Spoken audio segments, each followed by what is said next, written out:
Hello and welcome to Mythmakers. Mythmakers is the podcast for fantasy fans and fantasy creatives, brought to you by the Oxford Centre for Fantasy. My name is Julia Golding, and today I'm doing one of my favourite things, which is talking to a fellow author. And we've got Naomi Ishiguro with us, who is just releasing the fantastic The Rainshadow Orphans. For those of you who are watching this, I'm holding up the beautiful British edition of this book. And so welcome to Mythmakers, Naomi. Hi, thanks so much for having me. It's great to be here. Hi, everyone. Thanks for listening and watching if you're watching. It's super exciting when you get to that point where your book is just arrived through the post and you're looking at this little, well, very big in your case, your firstborn as it is. I was wondering what the child would have thought knowing what the grown-up Naomi is facing now. And were you that kind of girl who loved books and roamed through libraries, or did you come to it late? I definitely grew up loving books and stories, and yeah, in all forms actually. I was very much like a Disney kid as well. I loved animation and all sorts of visual storytelling as well. So this book is very influenced by anime, specifically, but also I just wrote it like I wanted it to feel sort of animated, as if it was sort of hand drawn, maybe. Yeah, I think I was sort of always captivated, and specifically by fantasy as well. I've always been a huge reader of fantasy. So yeah, I don't know, I haven't changed very much. So I think probably the child and the adult self are having like a similar response, which is just I'm very excited, and I'm feel very lucky, and I'm excited to share it with readers. Yeah, and for those of you who like books as, the actual physical thing of books, it's a lovely edition to hold and read. I've got the American one came in the post the other day, which I think is just so beautiful. They've got these beautiful spread edges and stunning end papers as well, which is It's got a wonderful cat going down the end papers. So I think actually get the American edition, guys, if you've got access to it, because it's beautiful. yeah. So which was the first book that you can remember having read to you or reading yourself that really lit up your imagination? What's your entry drug to this, obsession with literature? Book that really captivated me as a child. Well, when I was thinking, I had a bit of a think about this, and actually, I did. I think the very first thing from when I was about like 2 was actually watching things rather than reading things. It was again animation. I loved fairy tales relayed to me like Aladdin and things like that. Sort of became visually. I think animation is like sort of real magic in magic in the real world. And so many of those stories kind of really are just about imagination and infinite possibility, like the magic carpet in Aladdin, the sort of that whole sequence, or the under the sea sequence in The Little Mermaid. So I think it was honestly kind of stories like that just were very transporting, because I was obviously too young to read myself.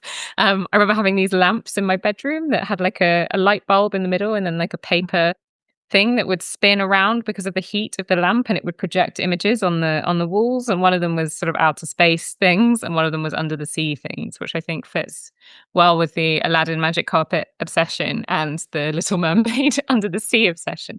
As with books though, like I think I read like a lot and had a lot read to me, like just the usual kind of uh like standard 90s British childhood. But I think possibly like Terry Pratchett was the thing that really got me kind of obsessed with like the possibilities of what you can do with fiction. I loved Mort as a child, the one that Death is the sort of actual character walking around doing things, speaking. And I think the idea that it was the first time I'd heard the words anthropomorphic personification. I think I was about 8 or something.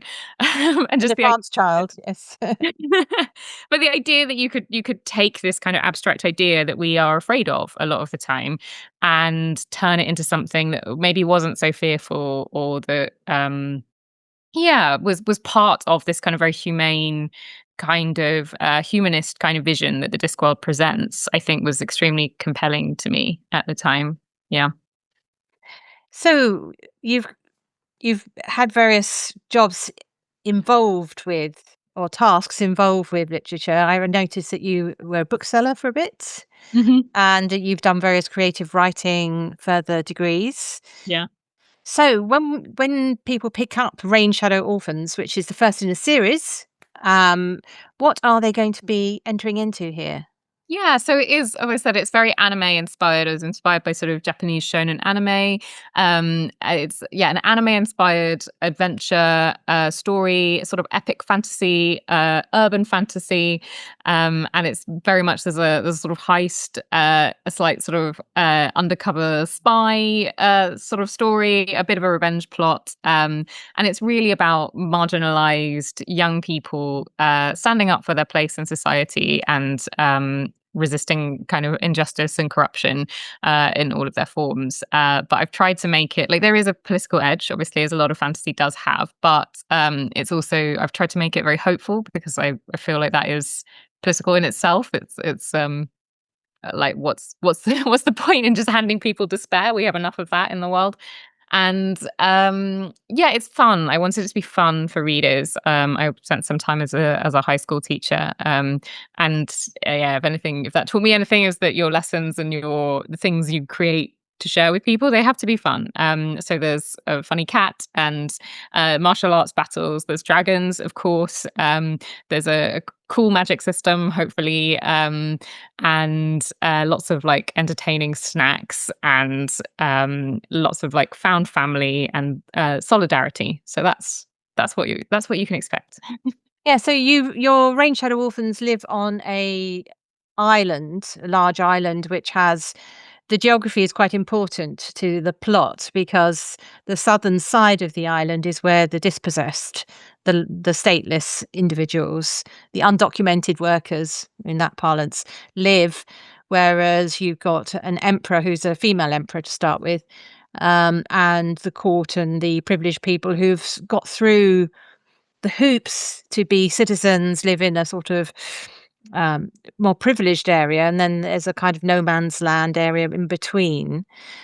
Were you thinking of any particular model of a place when you came up with that, or as like a real world society, or did it kind of just organically grow as you began to explore the world around your characters?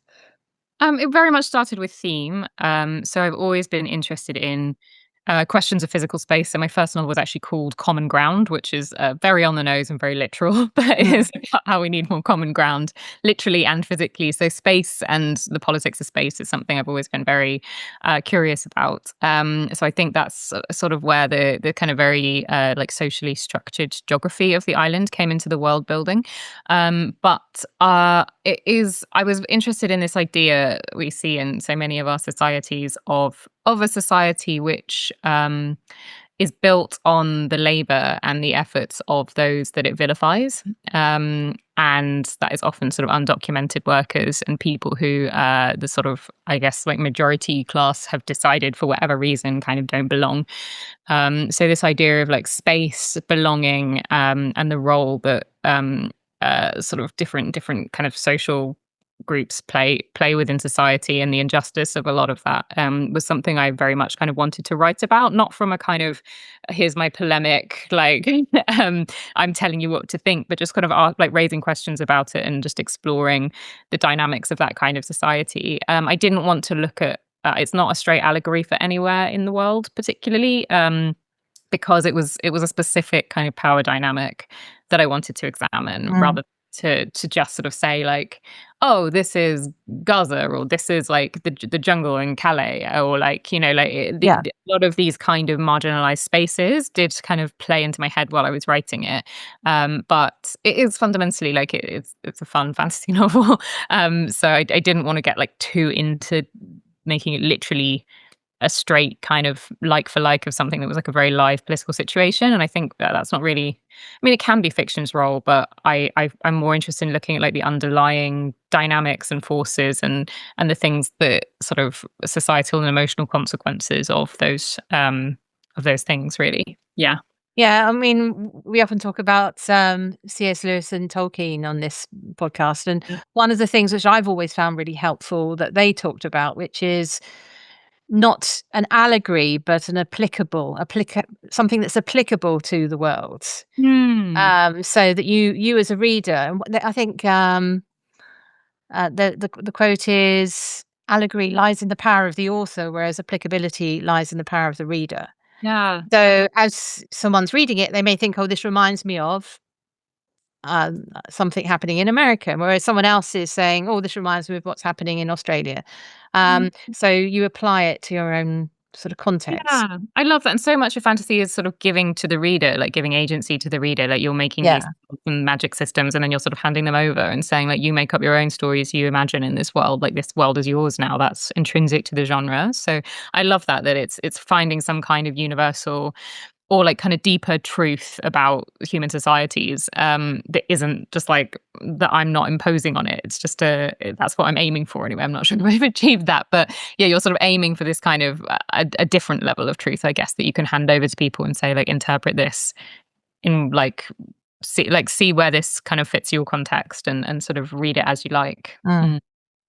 So was the journey to writing this a smooth, plain sailing all the way, or did you have many stops and starts? Was it actually quite a tough write? I don't feel like anything is ever plain sailing in writing. I think with That was a trap, that question. yeah, with listeners who, if you write, you'll know that it never is. But yeah, so I published a couple of books in the pandemic, and just the experience of that was, I mean, there were many, many, many worse things that happened to people in the pandemic. I'm definitely not complaining, but it was just very discombobulating, and I think just sort of being exposed to the industry for the first time was quite stressful. So I wanted to carry on writing, but I actually sort of decided I wasn't going to be like a career writer, and trained as a secondary school teacher and was working as a high school teacher. So I was working with teenagers for a couple of years sort of after my first book. And that was so my agent was, he kept me on, and he was like, "You could try writing a different kind of book. Like, what have you wrote about teaching? What have you wrote nonfiction?" And then he sort of said, "What have you wrote for young people? Like, what have you wrote with your students in mind, like with a different audience?" And I was a bit like, "Yeah, okay." But then I actually thought, like, yeah, what if I did sort of do, because it's not a children, like it's not a YA. It's being published as adult, but it's with the sort of, and I was teaching like up to like 18-year-olds. So um but yeah, it's sort of with my students in mind was kind of how it sort of first came into being. And yeah, I think once I decided to write it, it was actually quite not easy, but it came quite quickly, and I just found myself like very excited by the whole process, and I had a great time writing it, and it just sort of like everything kind of seemed to come together in the world. Uh, Sort of made sense. And I just had like a fan, because with fantasy you can source ideas from all sorts of different places and people, and it's just such a fun process. So it was actually kind of wonderful once I'd started, but I think that sort of sense of what am I going to write took a while. But I think that's sort of very common with writers, because once you sort of write a novel, you've sort of said everything you have to say. You pour like years of thinking into it, and then you have to sort of spend some time sort of living and gathering more thoughts and observations about the world. Yeah.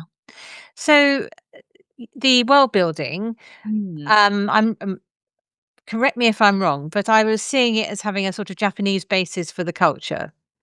And but it's not Japan. It's not our own world. I mean, obviously, once you realize there are three moons, you're somewhere else, which sort of frees you up from any sort of attempt to connect it. Um, so what kind of world builder are you? Are you the sort who has loads of notebooks where you're, already creating a world and then you go ahead with the story, or do you create the bit of the world that fits that bit of the narrative? I think it's a difficult one, because I love world building just for fun. I think it's just a wonderful, like it's a great activity. You get stuck there, can't you? Because it's Yeah, so. and it's something quite different from writing a novel, I think. Mm, So you can create a sort of perfect fun world, and then you think, "Oh, it's not really in service to the story and the characters and the themes I really want to explore," because like writing a novel is really about theme. So I think, yeah, for me, like I did say, that the sort of land and the sort of politics of the land was very much like came from the themes. But yeah, there's a whole kind of solar magic system that's kind of roughly based on, I guess, sort of ideas of like numinous energy flows through the world, or kind of chi. And there are kind of creatures called sun spirits, who like I've invented, but are sort of based on just ideas that, like slightly of sort of Japanese yokai. And like the animism in the Shinto tradition of sort of kami being these sort of spirits, these gods that are sort of physically present in places. Um, yeah, I think with the world building, with this book, there was bits that were sort of there, and they were the ones that were in service to the theme and the characters.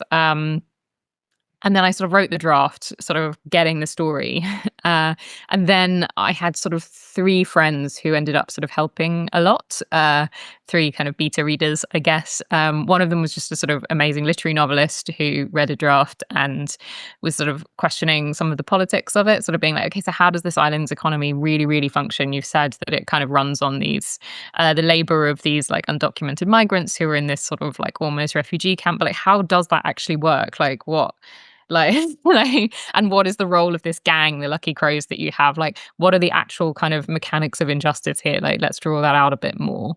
Yeah, and sort of looked at sort of the history of the island and that kind of thing with me.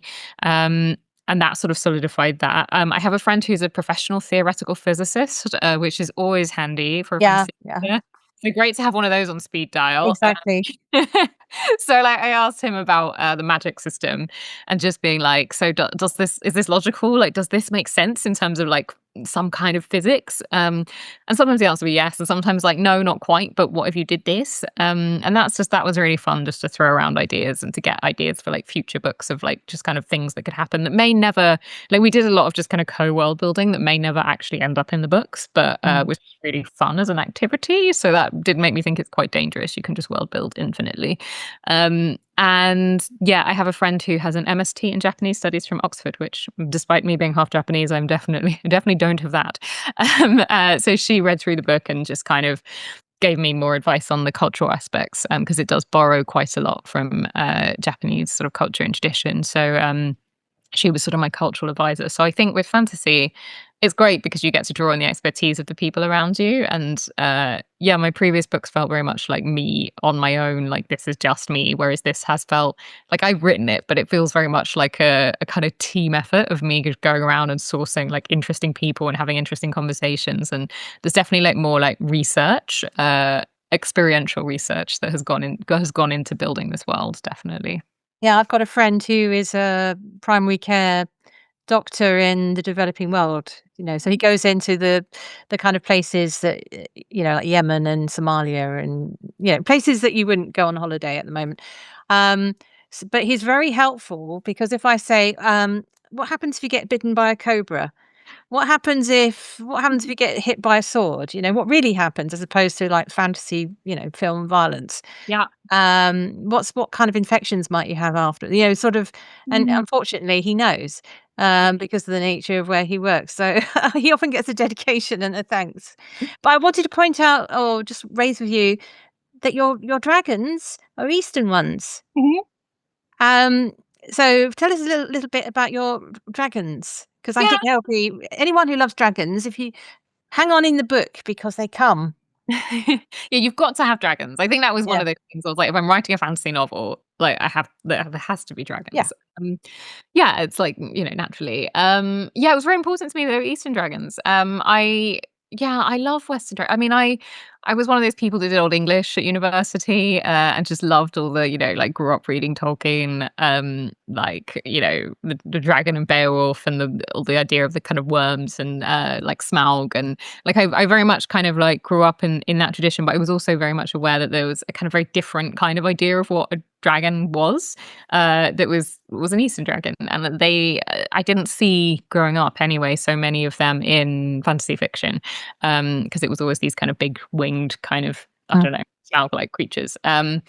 And yeah, I just wanted, because it's a kind of Eastern archipelago, and that's sort of the world. I like the idea of dragons that sort of have control over the weather. I love the story of the dragon pearl, the idea of dragons being associated with water, and because there's the magic system is all about kind of elemental flows of energy, like the kind of weather and that kind of thing seem to work very well within the context of the story. But I think some of it's just kind of like representation, like when you work with young people, and it just sort of made me reflect on, like, there weren't that many kind of Eastern skewed fantasy worlds, like for me when I was growing up. So I just kind of wanted to make one, and there's plenty now. There's loads, but Yeah, no, but it's probably contribute.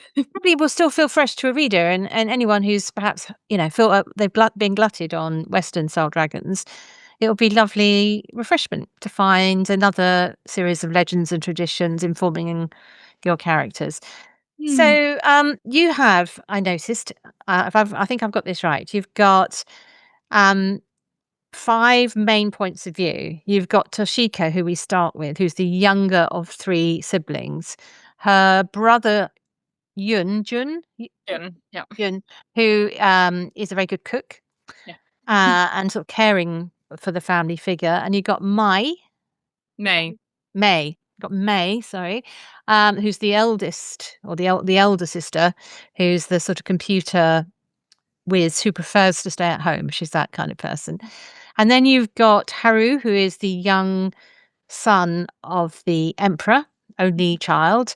And then you've got Theo, who is an outsider who seems to have come from what we would normally think of as a Western background. In he's got sort of fair hair and blue eyes, and so he's the outsider in this world. So, who walked into your imagination first? I think the sisters, Toshiko and May, I imagine, because I was teaching at a girls' grammar school. I think this idea of, I mean, that my characters aren't quite teenagers. Toshiko is 17 and May is 21. But it was sort of the idea of these two sisters, essentially, who they kind of bicker, and they're very different. Toshiko is very, like, she goes out and like has, like, she knows martial arts, and she'll, fight the bad guys and go on the heists and have the adventures. And May is very much an introvert. And yeah, she has a different skill set completely, and she's very sarcastic, and stays at home with a very grumpy cat, Mochi. So yeah, I think it was, I just kind of loved the idea of their kind of sister bond, and like what they kind of learn from each other and how they complete each other, I guess. And I just love the idea of these two sisters in this kind of almost like cyberpunk world. That I just had the aesthetic of it. I was like, yeah, it's a sister story. And then it actually kind of built out from there. I think I liked the idea of writing a trio. I'm not quite sure why, but it just sort of made sense. And having the three siblings. And often I didn't really do this consciously, but it must have been an unconscious thing. I think often in anime you do get, it's almost like a trope, having 5 main characters. Like a gang of 5. So I think maybe that was sort of how it how it just, like, it felt naturally right for Yeah. me. May isn't such a point of view character. She only has one section from her point of view. So it doesn't, if readers are thinking, "Oh god, that sounds like it's gonna jump around a lot and be sort of difficult to read," Toshiko is our main point of view. So it's often like the perspective will alternate to another character and then go back to Toshiko and then another character and go. So you are kind of grounded in this one sort of central POV character that carries you through. But I liked the idea of, also, like, it's very much a story about the importance of, like, a collectivist view. It sort of kicks against individualism, I suppose. And I think there are so many, like, amazing fantasy stories about, like, the chosen one and the individual, like, succeeding and going off and self-actualizing. And that's one thing. And I love a lot of those stories. But I think one of the main things I like to look at in my writing is the importance of society and the kind of things we owe to each other, and a more collectivist kind of sense of how we kind of move forward as people. So I think having this kind of ensemble rather than just a kind of one main character was important to me for that reason as well. Did you find yourself having a favorite? Um, well, Toshiko is like your main. She's sort of the anchor. So I really enjoyed writing her as well because she's a very, like, active character. She is very impulsive. She doesn't always make the most sensible decisions. So she dives headfirst into things, like, often quite reactively, just being like, oh, like I'm angry, I need to go out and do something. Yes. And then it will create some kind of disaster, but then she has to sort of deal with it. So that was quite exciting as a writer to have someone who was sort of always wanting to take action and go out and do things, rather than necessarily like do the sensible thing that like we might actually do in real life. And I think because she's young, like it felt true to the kids I was working with as well, who often would just kind of do things first and then consider the why of it later. Um, so I loved her, but I liked writing Haru a lot. The young prince. He's a very sweet character, and I think a lot of Yeah. the He's the most pure in heart, isn't he?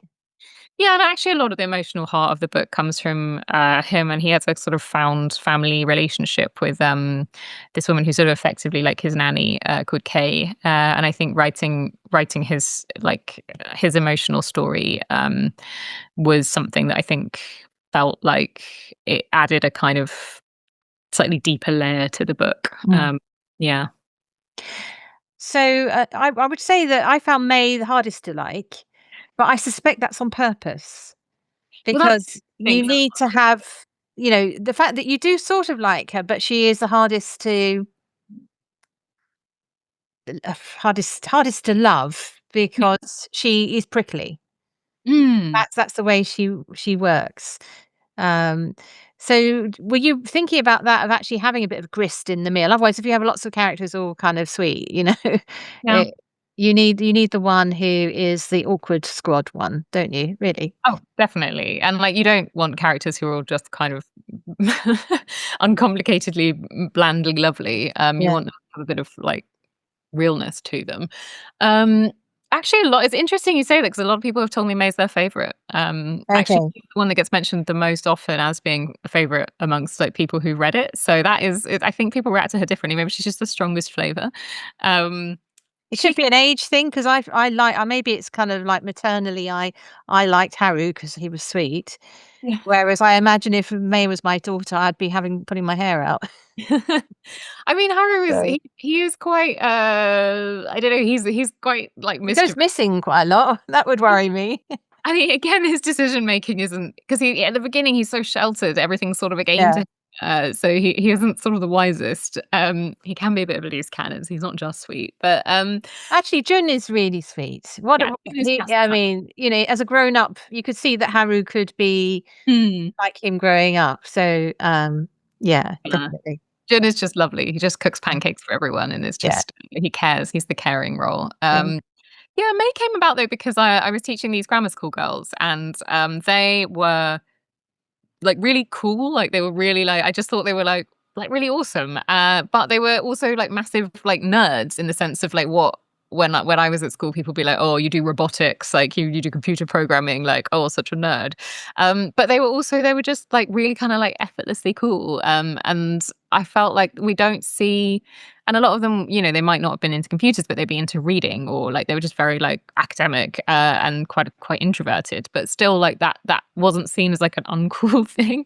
And I just sort of wanted a character who was cool, like a teenager or like a slightly like a young person, but who also was who like solved problems with her intellect and was like preferred to stay at home with her thoughts and her computers. And yeah, that was sort of where that came from. But also she's quite a traumatized character. Yeah, She no, I think that's more like what I was picking up on is that she Yeah, she keeps people at a distance. She even has yeah, these long acrylic nails that are almost like yeah, claws.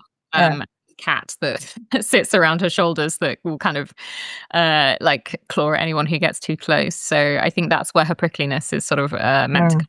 Like she has to sort of protect herself. Like she's quite spiky, and she's actually quite fearful of the outside world as well. So moving over to the plot of the piece without giving away, any of the twists or turns, I would say it's the first of a trilogy. But don't worry, guys, don't hang back from reading it because you do actually land it in a place which has a sense of a very satisfying completion of this part of the adventure with the threads going on for what would then develop in the rest of the world.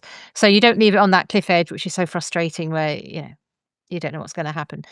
Um, so you mentioned already that it deals with some real world issues of undocumented workers, but also there's an element of about the AI sort of robot artificial intelligence approach that is coming at us. So when you're writing your plot, are you finding your plots in the real world? Like reading the newspaper and thinking, oh, yes, I think this is best looked at in the laboratory of a fantasy world? Or is it something, I mean, how does your plotting happen? Hmm. If you That's can, it's hard to analyze this sometimes because you might just do it. But I'm sometimes aware when I'm writing stories that I've got some kind of overarching theme which I've seen in the real world. Like I wrote a book at the time of the banking crisis in 2008 where I thought, what would happen if the banking system collapsed in a fantasy world? mm, That's where I started. I thought, this is amazing. really interesting. Let's look Yeah. at it in this context. Because I hadn't read a book about the collapse of banking system in a fantasy world because it's not a very sexy subject. But the Yeah. outworkings of it are. Yeah. So how do you go about finding your plots? Amazing premise. Yeah, it must have been quite fun to research as well. It's quite organic. I'm very much someone who, if I know what's going to happen, I get bored, and all the life kind of goes out of the project, and I kind of, even if I force myself to sit down and write 1,000 words a day or whatever, it just doesn't sing, like, it doesn't work. I just end up having to throw the whole thing away. So it's very discovery based, I think. It's more like I kind of go out into the world and experience lots of things that I find interesting, that I assemble kind of quite instinctually. Like, I knew I was interested in young people and educational inequality, and like the relationship between education and society.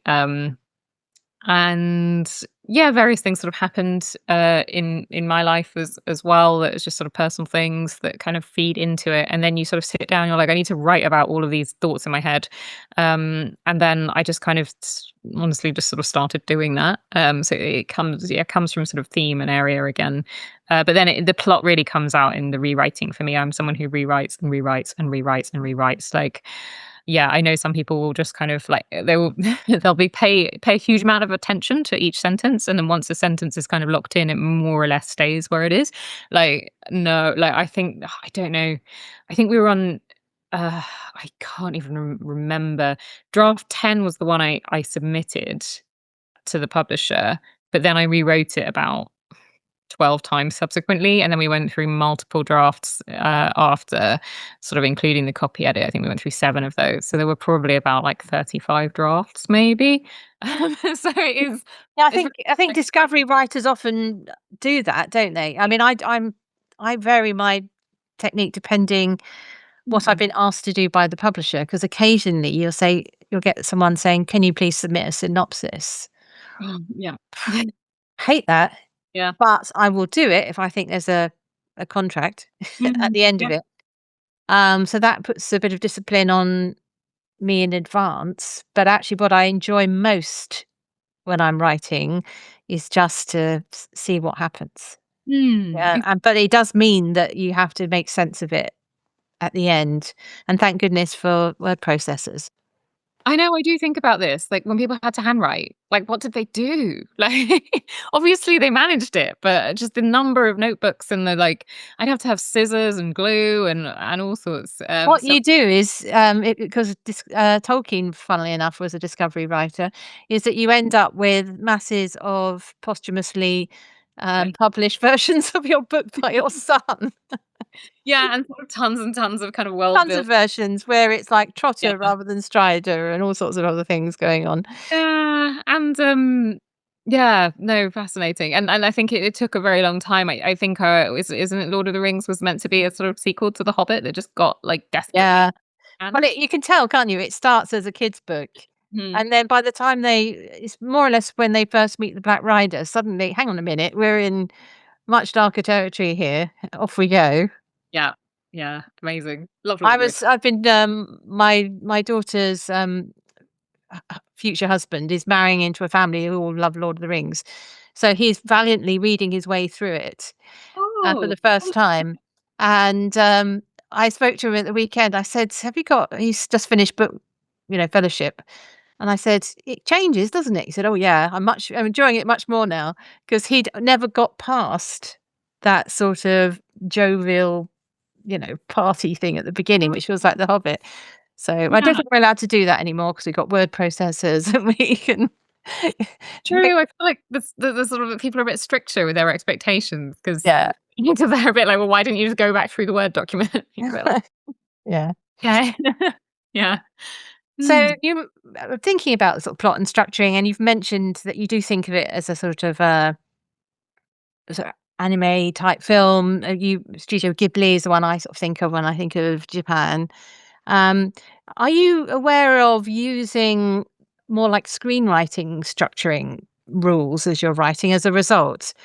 You know, the classic sort of 3-act structure. Your book is in, how many sections? Is it 5? I think it's 5, yeah. I'm writing the next one at the moment, Yeah, and it's 5, which 5. is it's Yep, usually either 3 or 5 acts, isn't it, for yeah. a screenplay? Mhm. Um, All is lost, that stuff. Are you aware of that, or is it just something which, because you've watched so much Disney and anime films, that This you is fall into as a storytelling instinct?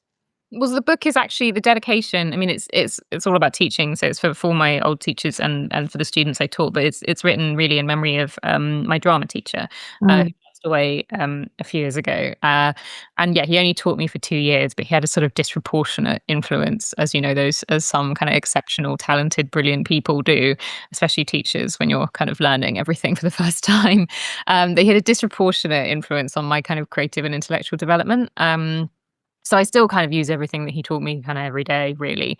And we did a lot of Shakespeare, like a lot of Shakespeare. um, 5 acts. Sorry, 5. Shakespeare's 5 acts.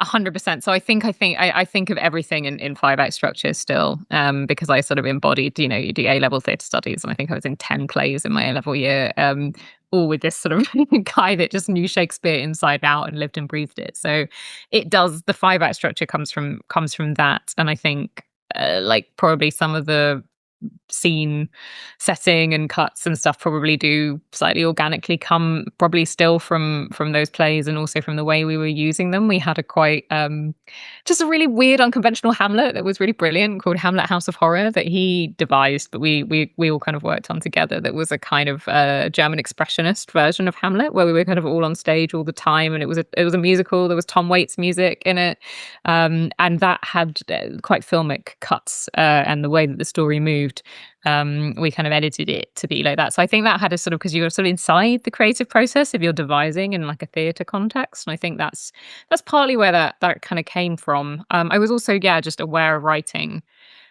for an audience. I think because I had these books before. My like previous novels, quite sort of social realist, kind of longer form, just more traditional kind of chapters. And I just remember like seeing like my year nines and stuff, like trying to read it and like not always like just finding it a bit of a sort of harder thing to connect to. And I was just a bit like, oh, I want to give them something that they'll have a great time with and that it's not an effort. That they like write something like that's like a gift to them. I'm saying that this like it's a teenage book. It's a sort of, it's not really, it's for all ages, but I No, I think think perhaps what you're talking about is a readership which actually thinks primarily in yeah. visual medium first before they think about literary medium. Because that's one, if someone said to me, "What's Naomi's style?" I'll say, "Well, it's, the cut to." Hmm. So, particularly at the end, well, not Act 4, shall we say, particularly in Act 4, when the pace of the action is building up and you've got sort of a number of conflicts or battle scenes or major decisions being made, you do um he reaches for the coffee pot, cut Mm, to what's happening over there, and then da da da da, and then you come back to Theo with the coffee pot. So and that immediately it's not so much a book thing, it's more of a film thing. And though books do that too, but it triggers a visual mm, version of that. And I would say that was the style that came out of this book for me. It's interesting that you're saying it's very different from your earlier books. mhm, Um, do you find would you say that you're quite a you have like a ventriloquist style in that you can become the writer for that kind of story and then change it if someone said, "Please write me I don't know, um, a whodunit thriller with an unreliable narrator," and you'd go, "Oh yes, I'll do that, and I'll go over there and do that." Are you quite happy to shift? hmm. That's an interesting question. I find I really struggle to write under contract, which is bad if you're trying to form like a career as a writer that is sustainable. Because as you say, like a contract is important. But yeah, I find it very difficult to write anything to order, to be honest. And it's something I do really, really struggle with. Not sort of just like it's not like on principle. It's just when I sit down and I know that there's a contract and I have to do it, everything comes out sort of awful. Which is tough.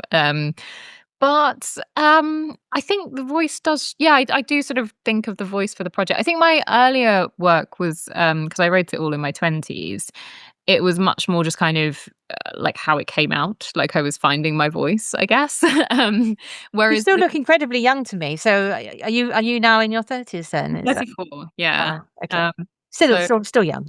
useful, yeah, Yeah. kind of. Yeah, so I think, yeah, but it's very much sort of I always see like what kind of tradition is this project within. So like my last Mm. novel I was reading, like it was more socially realist, again, themes about sort of injustice and land ownership and finding common ground between different social groups and how like solidarity and connection between sort of marginalized communities is actually a way to sort of save society. And sort of moving from it's a similar themes, like moving from an individualistic kind of framework of seeing things to something that's maybe more collectivist. So it's the same kind of agenda, but it was very much like I was reading a lot of I do like I read like a lot of James Kelman, and like I don't know, I was reading like Irvin Welsh. So this idea of like it's not in the vernacular, but I wanted to write like how well, I guess it is, but it's like South of England vernacular, which is sort of is that even vernacular? But like yeah, I was sort of like I wanted to write something that was how people spoke, and that was very much kind of that felt real in that sense. Yeah, so that it was I was sort of trying to write a book that in that kind of looking at how to do those things. Whereas with this, um, yeah, I think the voice again, it came from my students. I think, yeah, Yeah. I suppose what you've just said makes me want to ask you about whether or not you've experienced any prejudice going from a more literary frame of, novel to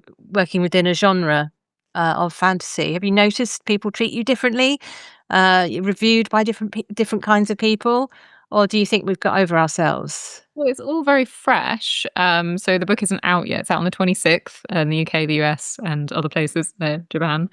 26th of 26th of May, May. sorry, 2026. May. Yeah, just Yeah. in case if people are listening to this, it's probably out already if you're listening to this, folks. Yeah.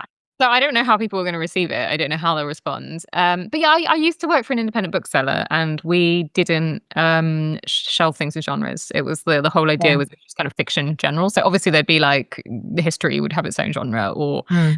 history would have its own genre. But like within fiction, there wasn't like crime, science fiction, fantasy, whatever. Like it was just everything was fiction.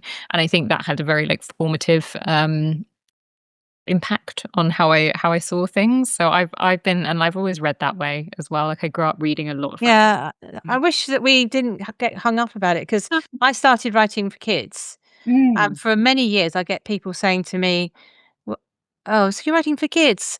Do you think you'll ever write for adults, or when are you going to start writing for adults?" As though I needed to kind of grow Mm. up, thinking, "Hang on, It's not quite proper enough or something. Yeah, and I That's have written for adults since, but I mean, it did mm, annoy me because it was all parts of the market are doing their own thing and they have their own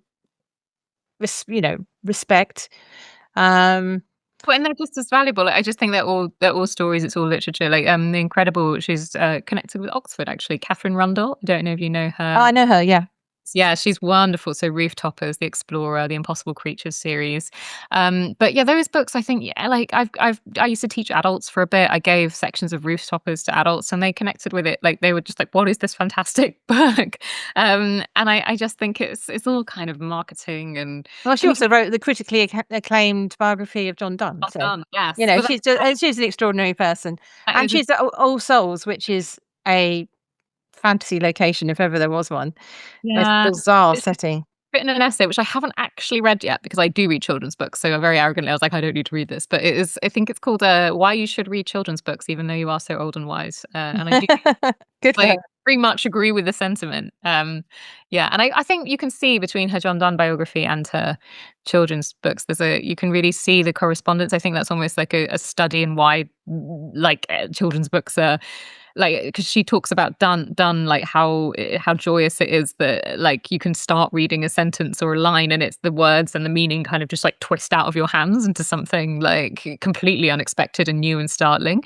And that is exactly what she does in all of her children's writing. Like every sentence like starts one way and like ends up with something kind of delightfully unexpected. And that's something children love because it's fun. You laugh. There's a sense of wonder and sort of surprise.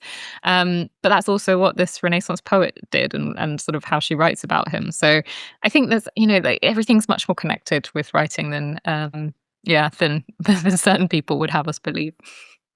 So, moving away from the more serious questions, I had one silly question for you, which is you might be able to explain to me. What is it about snacks? I noticed this in that K-pop Demon Hunter thing, where there's a lot of scenes at the beginning with them scoffing away at various noodle type snacks and things. Mm. And I noticed I was reading through this, there was snacks were really important, whether or not people had access to snacks. Is there something that's passed me by? Or is there something from a Japanese perspective? I mean, K-pop Demon Hunters is Korean, isn't it? But what's going on? I never really analysed it, to be honest. I just think snacks are very important. I think for me, it's a certain I think there's a nice I feel like I have an impulse to include sort of a sense of coziness and a sense of sort of comfort and kind of joyousness in the book, in the story, even if it does look at some sort of quite tough themes and there are Yeah. sort of battles and things like that. I think it was important for me to sort of bring that sense of home and hope, partly because I wanted to sort of show what they were fighting for, and also just the wonder of these kids that had like built this like functional cozy family home for themselves despite not really having like a parent figure, and that's like a trope that's sort of as old as time in children's Mm. writing. It's old as the 19th century anyway. And yeah, so I think for me, the snacks sort of came from that, because like even when things are really sort of tough and they're going off on some like big revenge plot to like face down this gangster that murdered their adopted aunt, like you got to have your bag of rice crackers, like you got to have snacks. Yeah, well, one of them takes a job in the kitchen. They say, "You'll be okay. You're near the snacks," you know? Yeah, exactly. And I think that kind of it brings a sense of lightness and Yeah. sort of that there is kind of humanness and joy, and that they are kind of human bodies in a space, even if it is an adventure. And it also aligns the characters with the readers or the watchers, the viewers, because often as you are reading or watching, you are eating snacks. So I feel like it's sort of like that it sort of creates a sense of companionship and sort of humanizing. Yeah, and it sort of emphasizes that they're still sort of kids. Yeah, no, yeah, that's definitely true. Mhm. Yeah. Okay, so I think we've galloped around the world of the Rainshadow Orphans. Do you have a title for the next book that you want to tell us? No, I do have a working title, but it will Yeah, probably. I always do the title last. I'm not very good at titles, so yeah.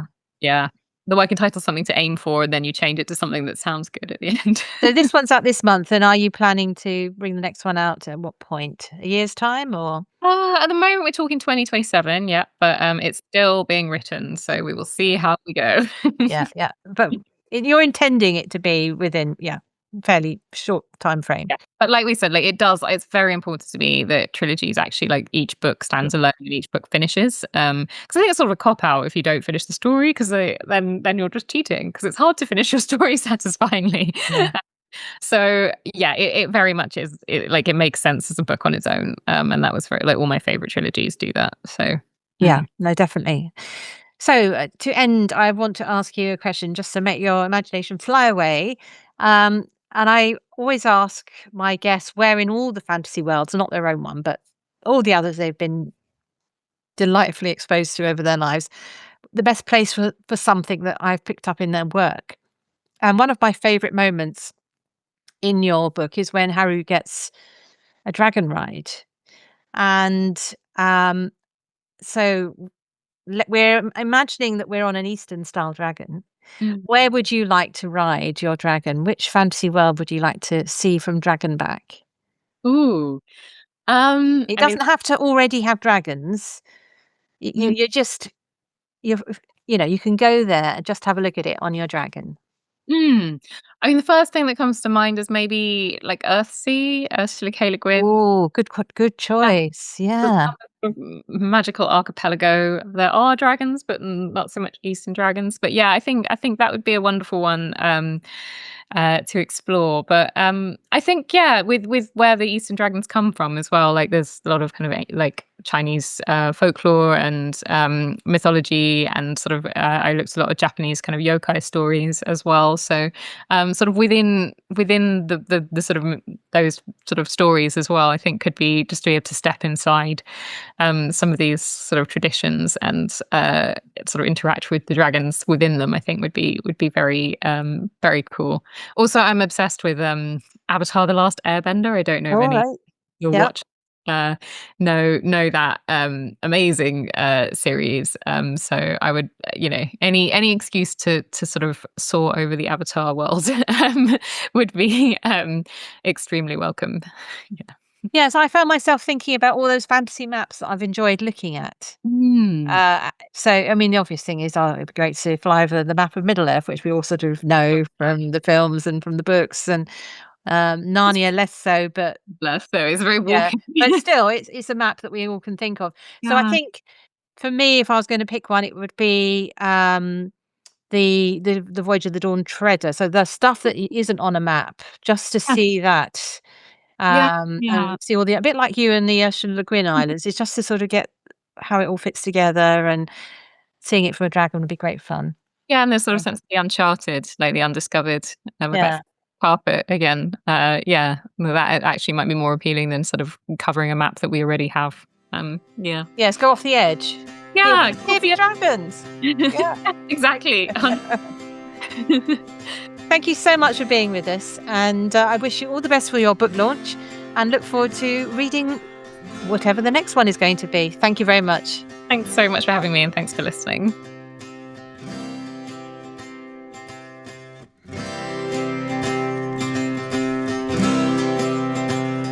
Thanks for listening to Mythmakers Podcast, brought to you by the Oxford Centre for Fantasy. Visit oxfordcenterforfantasy.org to join in the fun. Find out about our online courses, in-person stays in Oxford, plus visit our shop for great gifts. Tell a friend and subscribe wherever you find your favourite podcasts worldwide.